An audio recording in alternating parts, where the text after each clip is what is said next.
Naniniwala tayo doon sa kasabihan na habang may buhay, may Pag-asa. habang may buhay, may Pag-asa. habang may buhay, may Pag-asa. pagsubok. Dahil tayo katiwala ng Diyos, binibigyan din niya tayo ng iba't ibang klase ng pagsubok. Kaya po doon sa pagsubok na yon, saka pa lang natin mauunawaan na talagang ang ating buhay ay mayroong, habang may buhay, mayroong, Pagsubok. habang may buhay, may Pagsubok. pagbangon. Huwag niyong hayaan na kapag meron kayong pinagdaraan ng pagsubok, ay hindi kayo babangon. Kailangan meron tayong pagsumikap na pagtsatsagaan natin yung ating mga pagsubok na pinagdaraanan.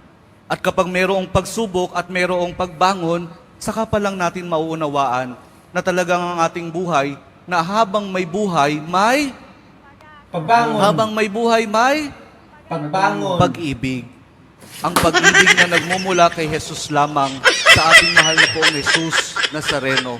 Dahil doon, kapag naunawaan natin itong mga bagay na ito, na habang may buhay, may pagsubok, may pagbangon at may pag-ibig na nagmumula lamang kay Jesus, saka pa lang natin mauunawaan at matatanggap na talagang habang may buhay, may